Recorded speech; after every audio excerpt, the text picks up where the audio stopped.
حضور غوث پاک کی جوانی کی شروعات تھی، بغداد کے مدرسہ نظامیہ میں زیر تعلیم تھے۔ آپ فرماتے ہیں، دیکھیے یہاں سے آپ کو دعا اور بد دعا کا معاملہ سمجھ میں آئے گا۔ کسی کی بد دعا مت لینا، ہو سکے تو جانور کی بھی بد دعا مت لینا، کسی کی بد دعا نہ لینا۔ حضور غوث پاک مدرسے میں تھے، مدرسے میں جب آپ پڑھ رہے تھے تو آپ خود فرماتے ہیں ایک بزرگ آئے ہوئے تھے، بغداد میں ان کا بڑا چرچا تھا، لوگ ان کو قطب صاحب کہتے تھے، قطب صاحب کہتے تھے۔ میرے دل میں خیال ہے کہ چل کر کے ان سے دعائیں لینی چاہیے۔ دیکھو، دعائیں کروانی نہیں چاہیے، کیا کرنا چاہیے؟ دعائیں لینا چاہیے، دعائیں لینا چاہیے ان سے چل کے۔ میں نے اپنے 2 دوستوں کو کہا کہ چلو چل کر، وہ بزرگ آئے قطب صاحب، وہ ہوا میں اڑتے تھے، ہوا میں مصلی بچھا کر نماز پڑھتے تھے، بڑا چرچا تھا ان کا۔ کہ چلو چل کر کے ان سے دعائیں لیتے، تو 2 دوست تو ساتھ ہو گئے۔ ایک دوست نے کہا راستے میں چلتے چلتے کہ میں ان سے ایسا سوال کروں گا کہ وہ میرے سوال کا جواب نہیں دے پائیں گے۔ دوسرے نے کہا میں بھی کچھ پوچھ لوں گا۔ غوث پاک رضی اللہ تعالیٰ جن کو ہم شیخ عبد القادر جیلانی جن کا نام ہے اور ہم غوث پاک کہتے ہیں، ہمارے بڑے پیر صاحب، ولیوں کے سردار، ولیوں کے سلطان، کائنات ولایت میں ایسا ولی نہیں گزرا، کائنات ولایت میں ایسا ولی نہ پشت زمین نے دیکھا نہ چشم فلک نے دیکھا جو مقام اللہ نے غوث پاک شیخ عبد القادر جیلانی کو عطا فرمایا۔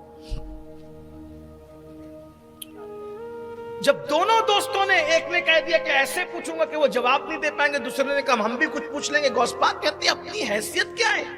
دیکھو ترقی پانے والوں کی فکر، ان کی سوچ، اپنی حیثیت کیا ہے کہ ہم ان سے کچھ پوچھیں، ان کا امتحان لیں؟ ہم تو دعا لیں گے۔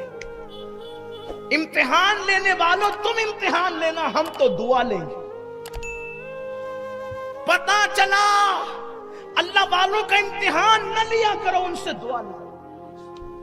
جو امتحان لے گا وہ تباہ ہوگا۔ آج بھی کچھ لوگ بڑے بے باک ہیں، ولیوں کا وہ امتحان لیتے ہیں۔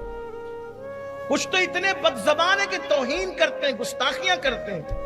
پھر قدرت کی لاٹھی دیکھو، تباہی بربادی ان کا مقدر ہوتی ہے۔ ان کے پاس سب ہو سکتا ہے، سکون نہیں ہو سکتی، خوشی نہیں ہو سکتی۔ پہنچے جب ان کے پاس وہ واقعی قطب تھے، تینوں پہنچے، تینوں جب تینوں پہنچے تو اس قطب صاحب نے کہا، اس سے مخاطب ہو کر جس نے کہا تھا ایسے پوچھوں گا کہ جواب نہیں دے پائیں گے، بڑا گھمنڈ تھا اس کو علم پر، اس کے علم پر اس کو بڑا گھمنڈ تھا، وہ اللہ والے کے پاس ایسا سوال کرنے جا رہا کہ وہ جواب نہ دے سکے۔ غوث پاک فرماتے کہ وہ قطب صاحب نے کہا اچھا تم مجھ سے ایسا سوال کرنے نکلے تھے کہ میں تمہیں جواب نہ دے سکوں؟ سن، تیرا سوال بھی جانتا ہوں اور اس کا جواب بھی جانتا ہوں۔ سوال کرنے سے پہلے کہا کہ تو نے راستے میں یہ کہا نا کہ ایسے سوال پوچھوں گا کہ جواب نہ دے سکے، میں تیرا سوال بھی، تو یہ سوال کرنا چاہتا، یہ تیرا، اس کے پوچھنے سے پہلے کہا یہ تیرا سوال ہے اور یہ اس کا جواب ہے۔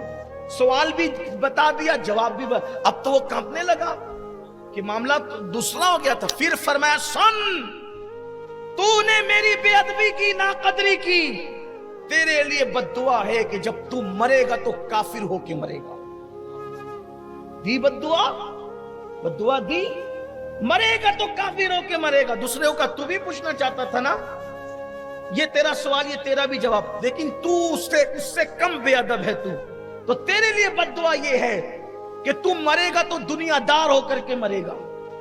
اور غوث پاک کے لیے کہا، میرے مرشد کے لیے کہ عبد القادر شہزادے تو نے میرا ادب کیا، تیرے لیے دعا ہے کہ اللہ تجھ پر ایک دن ایسا لائے گا کہ اسی بغداد میں جامع مسجد کے منبر پہ بیٹھ کر تم کہو گے قدمی حاضی علی رکبت کل ولی اللہ، کہ میرا یہ قدم ہر ولی کی گردن پر ہے، سارے ولی تیرے لیے اپنی گردن کو جھکا دیں گے۔